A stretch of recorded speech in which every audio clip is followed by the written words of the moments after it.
Podium Podcast. Lo mejor está por escuchar.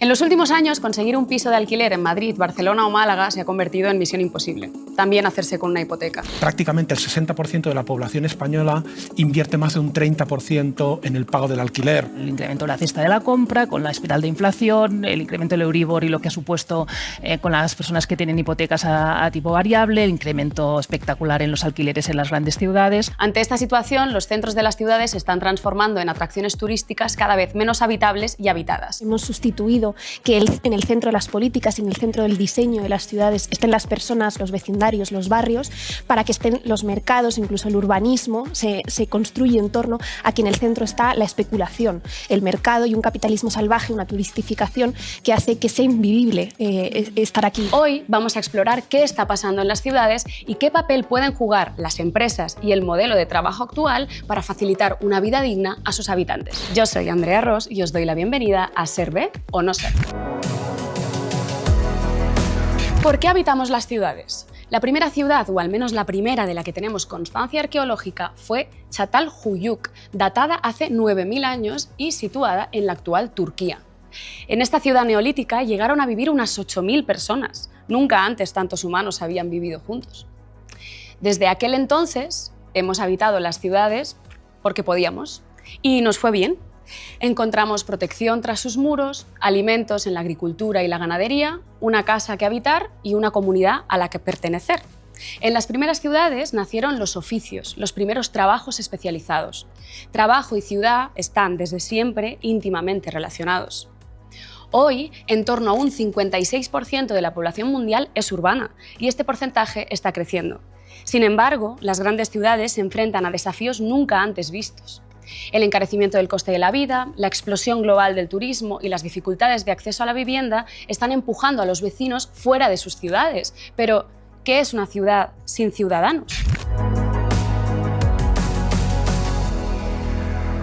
¿Qué factores económicos están expulsando a los ciudadanos de sus ciudades? ¿Qué pueden hacer las empresas para evitar este éxodo urbano? ¿Qué piensa la sociedad de este problema que nos afecta a todos?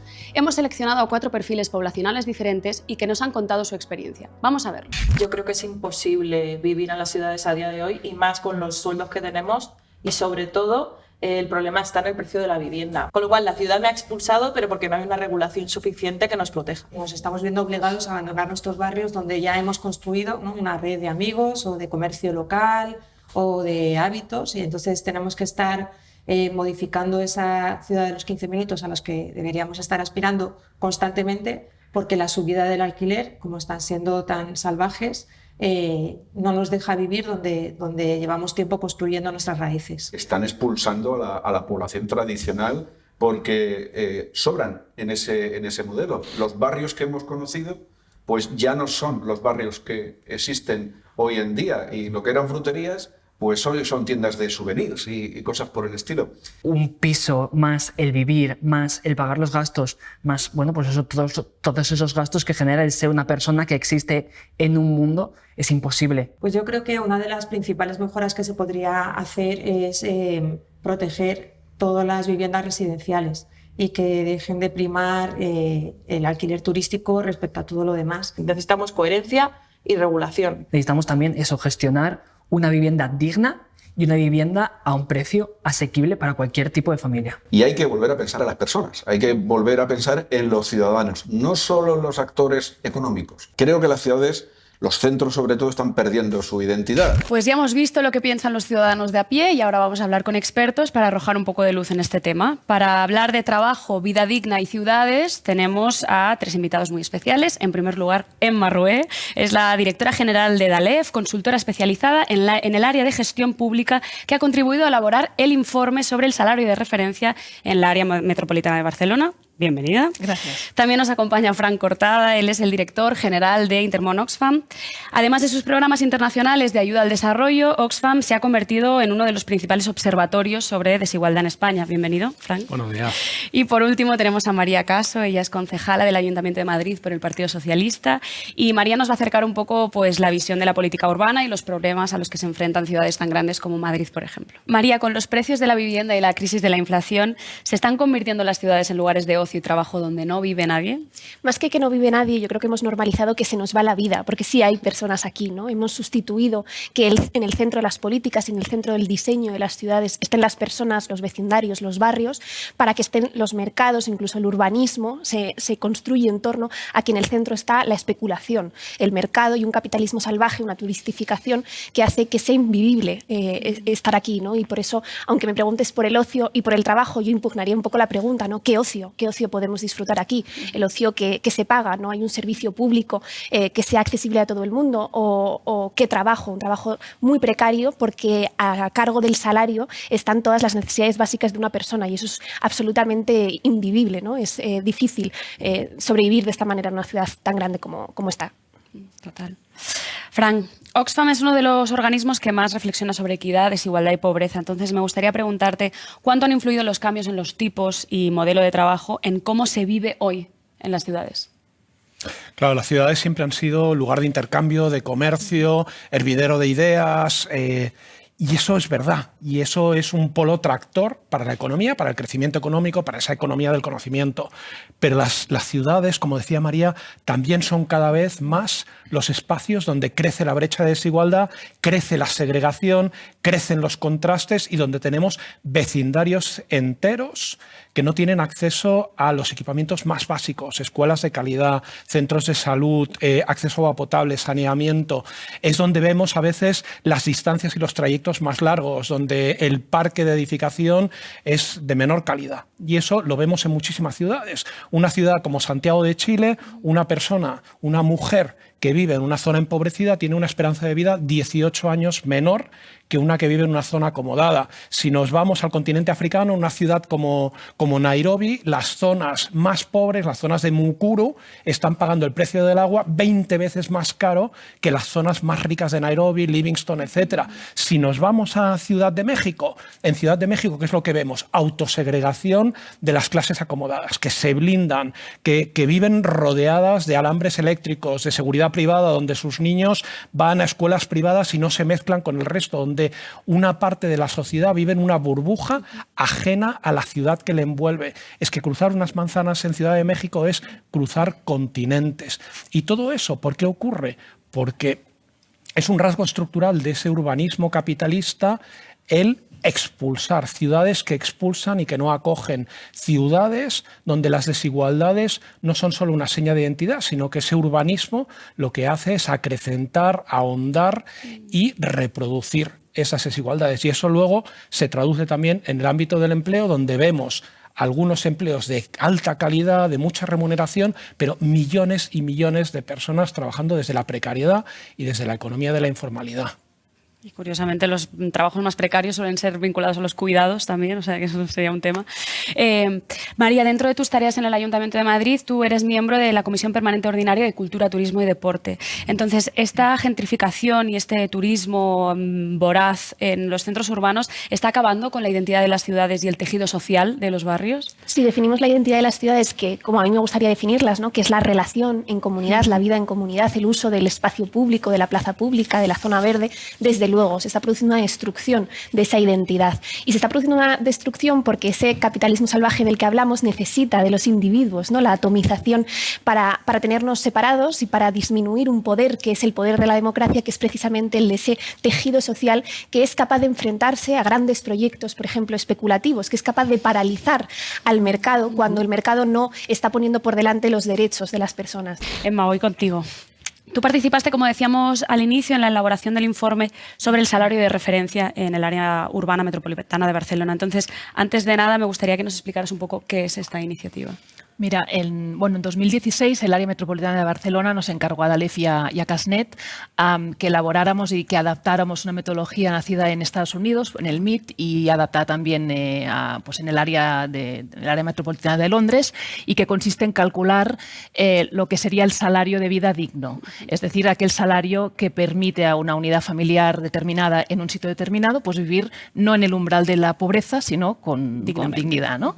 En lo que hacemos en este caso es partimos de un cálculo de un presupuesto de necesidades básicas, incorpora como pues, una serie de partidas de gasto familiar, pues educación, alimentación, vivienda, transporte, ocio, etcétera.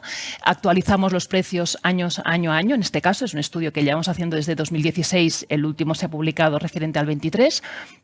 Los actualizamos, digamos, con una referencia geográfica concreta. En este caso, pues es para Barcelona ciudad y el resto de municipios que conforman el área metropolitana.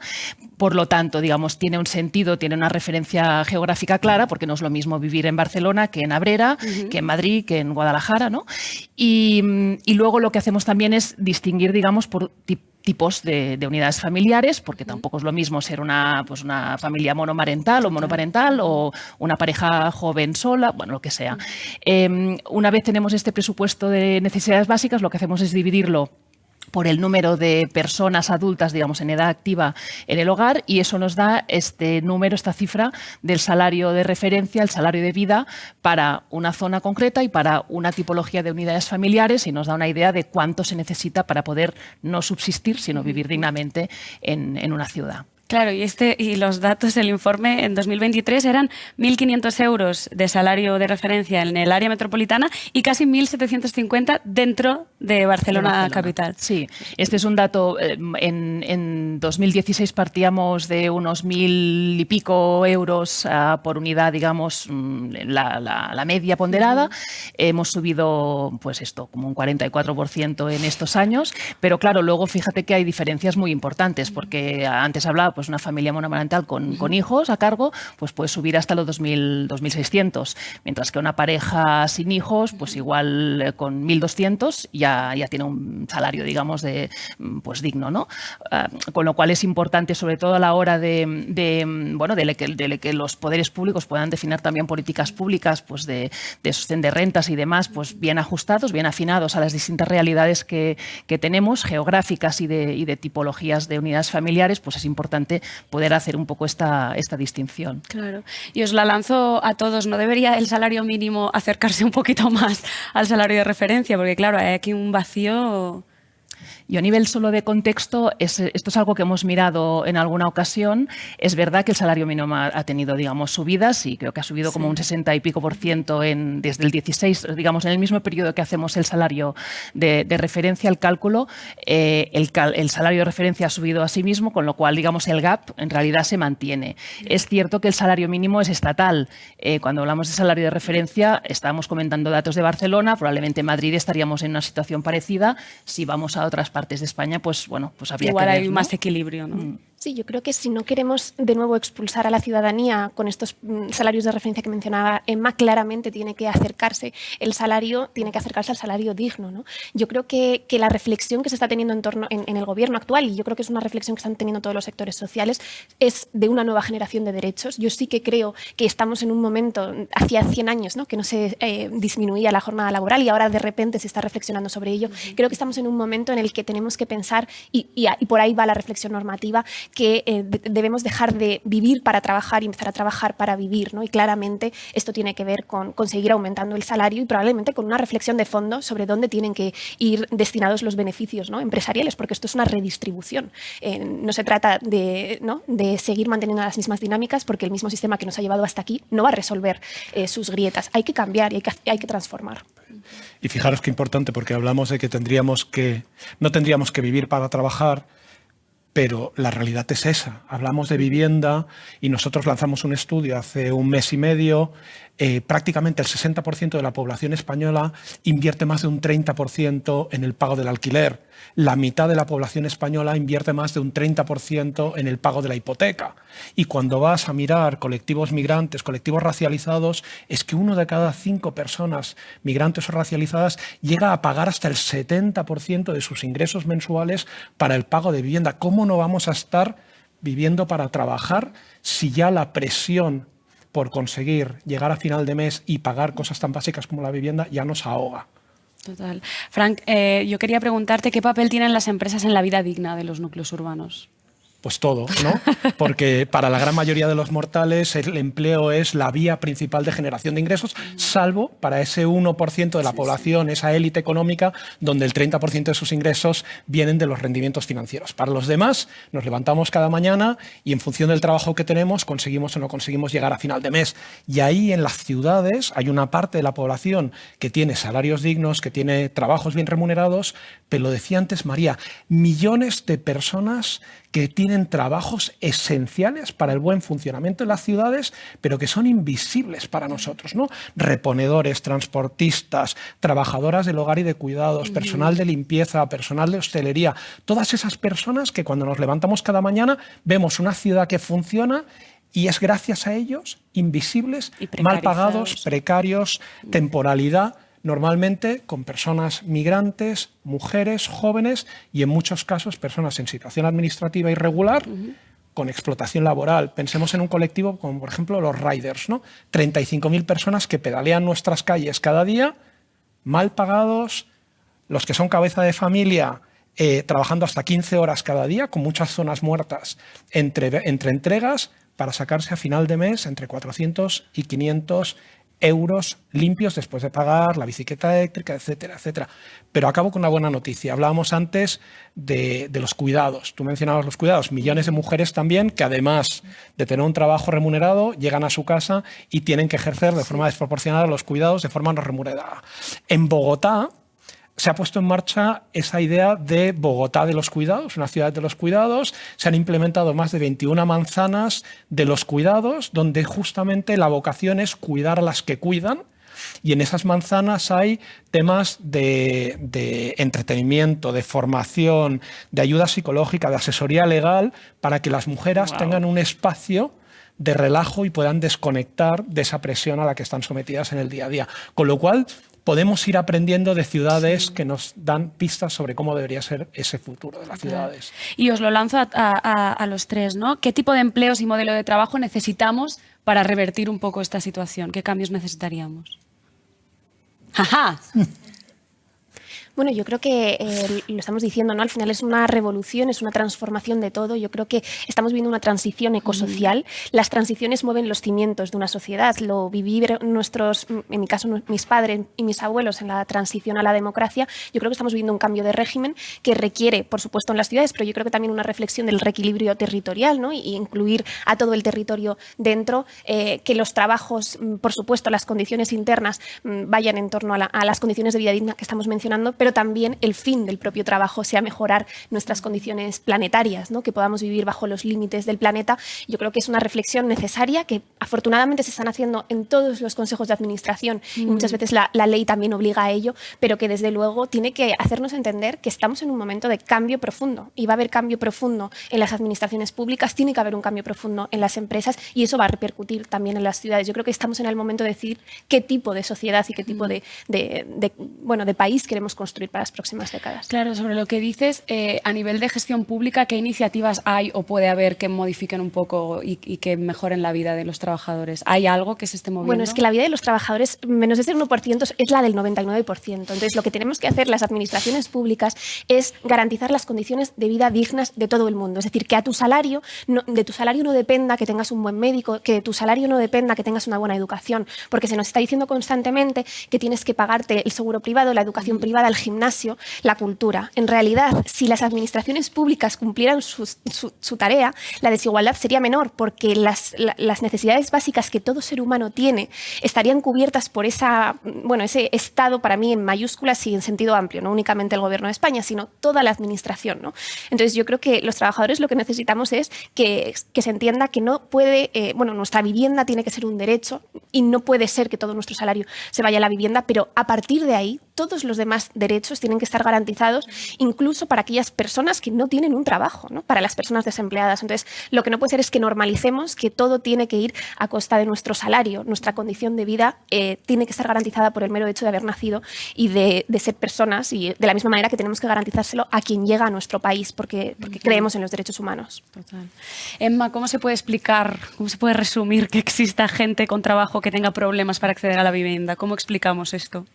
Bueno, en realidad un poco ya lo apuntaban, yo creo, Frank y María, ¿no? Cuando miramos los datos de nuevo de Barcelona, del AMB, los datos de salario de referencia, pues vemos que entre lo que hay que pagar para la vivienda, ya sea hipoteca o alquiler, más suministros, más alimentación, pues estamos en más de 2/3 prácticamente de este presupuesto de necesidades básicas que hay que destinar a estas partidas, ¿no? Y precisamente, no es casualidad, son las que han tenido, digamos, unos incrementos más brutales en los últimos años, ¿no?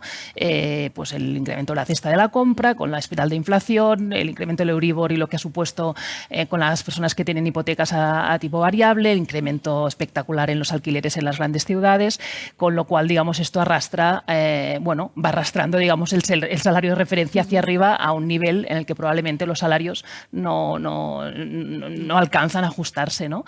Y lo que para mí tiene también de virtualidad, digamos, el salario de referencia es que de alguna forma es un indicador que da visibilidad a este fenómeno, digamos, de los trabajadores pobres, ¿no? Y el otro día salía pues en el periódico pues que Cáritas, digamos que la mitad de las personas usuarias de Cáritas del año pasado eran gente con empleo, gente que trabaja, ingresa, pero aún así no consigue llegar a fin de mes y necesita pues acudir ¿no? Y Cáritas, pues como tantos otros, ¿no? Así que, bueno, no es casualidad tampoco que España tenga uno de los índices de pobreza laboral mayores de la Unión Europea y tiene que ver con lo que han comentado, ¿no? Temporalidad, precariedad en muchos empleos, bueno. Ahora os quiero lanzar una paradoja para que me echéis una mano. Hay una España vaciada en la que no hay oportunidades laborales, pero al mismo tiempo el coste de la vida en las ciudades es inasequible. ¿Qué ha pasado? O sea, ¿no? ¿Cómo podemos...? Yo te reto la mayor. Yo no creo que sea una paradoja. Yo creo que responden al mismo principio, que es una economía que lo que prioriza es la acumulación de capital, es los beneficios por encima del bienestar de las personas, ¿no? Y ahí tenemos unas áreas rurales muy poco atractivas para generación de empleo, porque hay mucha más complejidad para tener acceso a servicios básicos, ¿no? Porque en esa economía de la aglomeración parece que la economía de escala hace que no sea eficaz o eficiente, ¿no? Tener todos esos servicios básicos, y los medios rurales ven cómo se cierran escuelas, centros de salud, espacios de la administración, apeaderos, ¿no? La gente del entorno rural se siente abandonada por el Estado, ¿no? Y en el otro lado tenemos esas ciudades, ¿no? Mientras se vacían los pueblos, en las ciudades crece el precio de la vivienda, pero crece no porque crezca la demanda, lo estamos diciendo aquí, porque la vivienda se ha convertido, siendo un bien de primera necesidad, se ha convertido en un bien de especulación y de generación de lucro. Y es ahí donde está esa espiral de crecimiento, ¿no? Con lo cual, ¿qué tendríamos que estar haciendo? Tendríamos que estar mirando al entorno rural no como la trastienda de las ciudades, que es lo que es ahora, ¿no? Para la generación de alimentos, de energía, sino qué es lo que necesita el propio entorno rural, cuáles son sus necesidades, y luego ciudades mucho más habitables y mucho más asequibles para el conjunto de la población. Hablaba Emma de ese salario de referencia y yo constantemente pienso en personas racializadas, personas migrantes. 1 de cada 2 personas migrantes reconoce que tiene que buscarse un segundo trabajo para poder llegar a final de mes. Es delirante. Yo creo que esta reflexión es fundamental y creo que tenemos que incorporar en la conversación esa otra mirada, ¿no? Al final no puede ser que sea la materia prima, que las zonas rurales sean nuestra materia prima y al final agujeros negros y a las ciudades las convertimos en agujeros negros. Yo creo que claramente tiene que haber una conversación de reequilibrio. Creo que nos va la vida en ello, porque las ciudades, y bueno, muchas veces tenemos los mismos problemas las zonas rurales que las ciudades, lo que pasa es que se miran de formas distintas. Necesitamos regulaciones distintas también, porque una ley de vivienda para movilizar solo en Madrid seguramente no tiene nada que ver con las necesidades de suelo que tiene una zona rural, pero desde luego es una conversación que ojalá tengamos como administraciones públicas al máximo nivel, porque muchas veces se ha considerado a esa España vaciada que tú comentas, ¿no? como de segundo nivel en todos los aspectos, ¿no? En el financiero, en la relevancia política que se le da. Yo creo que es más importante que nunca, porque también nos va en ello la supervivencia de las ciudades. Total. ¿Y cómo podemos construir una ciudad que cuide más a las personas? Yo creo que hay algunas ciudades que son como postales del futuro que ya nos llegan, ¿no? Y estaba pensando en Bogotá, en Toronto, en París, en Viena, en Guangzhou, incluso en Pontevedra, ¿no? Ciudades que ya nos muestran que otro camino es posible. ¿Y qué tienen esas ciudades en común? Yo creo que de entrada tienen esa capacidad de entender que ante los problemas urbanos hay que poner a la ciudadanía en el centro. Y fíjate que digo ciudadanía, no digo clientes, porque hay ciudades que han sustituido las ciudadanas y los ciudadanos por clientes. No, a las personas en el centro, reconquistar el espacio público y hacer las ciudades más humanas. A ver si haciendo las ciudades más humanas nos hacemos todos un poquito más humanos también, ¿no? Y yo me lanzo con 3 o 4 ingredientes y dejo que María y Emma complementen. Para mí hay un tema que tiene mucho que ver con el acceso a la vivienda, ¿no? Política pública que frene esa espiral de precios y que garantice un acceso a una vivienda asequible para el conjunto de la ciudadanía. Hay algo ahí que circula con ese concepto de las cronociudades, esa idea, ¿no?, de los 15, 20 minutos donde tú tienes acceso a todo, y eso tiene mucho que ver con conciliación de la vida familiar, con temas de cohesión social, con temas medioambientales, pero con algo que para mí es muy importante, que es la equidad en el acceso a equipamientos públicos. Fijaros, Emma sabe más que yo de esto, pero el área metropolitana de Barcelona, cuando tú miras las zonas acomodadas, allí están prácticamente el 28% de los equipamientos públicos. Cuando tú te vas a zonas más vulnerables de la ciudad, esa cifra baja al 17%. Las zonas más vulnerables tienen menos equipamientos públicos que las más ricas, ¿no? Tendríamos que hablar de envejecimiento de la población, cómo cuidamos de nuestras personas mayores y no las hacemos sentir solas, temas de movilidad urbana, y obviamente yo tengo que poner encima de la mesa el tema de política pública, de salud, de educación, de protección social, un refuerzo del sistema de dependencia pública. Lo que decía María al final, lo que no puede ser es que todo dependa del salario. Tiene que haber políticas públicas y obviamente fiscalidad. Una fiscalidad justa, una fiscalidad donde aquellos que más tienen más paguen y esos recursos sirvan para hacer todas estas cosas de las que estamos hablando. Yo creo que estaba implícito, o lo has comentado ya, Frank, también, pero un poco para complementar esa idea de escala, ¿no? Ciudades que cuidan son ciudades, y tú lo decías al inicio, María, son ciudades que se articulan, digamos, en comunidades, en barrios, en espacios en donde la gente, bueno, pues puede digamos, de alguna forma, pues vivir y satisfacer sus necesidades, no únicamente las básicas, también las sociales, de socialización, de educación, de ocio y demás, a una escala, digamos, humana, ¿no? Y creo que eso es algo que, bueno, que en las grandes urbes esto cada vez puede costar más, pero que es algo fundamental, incluso a la hora de pensar en esos servicios públicos. Cuando pensamos en servicios de dependencia, los podemos articular en grandes residencias para almacenar casi personas, o las podemos pensar en términos de políticas, digamos, pues de cuidados en el hogar y en la comunidad, ¿no? Y para mí eso también es un elemento a... Yo resumiría esto en que en tu pregunta está la respuesta, en definir las ciudades como lugares de cuidados. Claro. Yo creo que ahora mismo nadie tiene en su cabeza, o al menos las principales ciudades, que las ciudades tienen que ser lugares de cuidados y construirla desde ahí. Dejemos de pensarlas como meros flujos de especulación, y que empiecen a ser lugares para vivir, para poner en el centro a las personas, y expulsemos aquello que no nos permite vivir. Claro, y también que entendamos qué son los cuidados, ¿no? Porque poner los cuidados en el centro no es externalizarlos, que es en la situación en la que estamos, ¿no? Que otro cuide. Entonces yo quería, como para cerrar, también aportar la importancia de cuidar a la infancia, ¿no? Poner el ojo en las crianzas, en las infancias, en este primer momento de la vida que tiene tanto impacto. Entonces, bueno, lo habláis un poco, ¿no? La conciliación familiar y demás, pero quería dejar aquí también que siempre se nos olvidan, ¿no? Que los niños están encerrados en edificios todo el día. Y bueno, muchas gracias a los tres por aportar todas estas cosas maravillosas. Ha sido un placer escucharos. Un lujo. Gracias. En el año 2011, el economista Edward Glaser publicó El triunfo de las ciudades. En él, Glaser advierte que la planificación urbana debe centrarse en la calidad de vida de los habitantes, o dicho de otra forma, que la ciudad debe estar hecha para las personas y no al revés. Pese a los cambios económicos que estamos viviendo, es fundamental encontrar la manera de que los trabajadores sigan viviendo en las ciudades. Si no lo hacemos, corremos el riesgo de que nuestros barrios pierdan su identidad y acaben convirtiéndose en los no lugares de los que hablaba el antropólogo Mark Auge.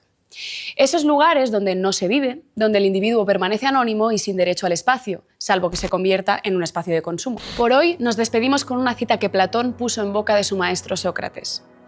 La ciudad nace, en mi opinión, por darse la circunstancia de que ninguno de nosotros se basta a sí mismo, sino que necesita de muchas cosas. Con esta reflexión sobre la interdependencia urbana y humana, os dejamos. Nos vemos en el próximo episodio de Ser, Ve o No Ser, el podcast de los que creen que otra forma de hacer las cosas es posible.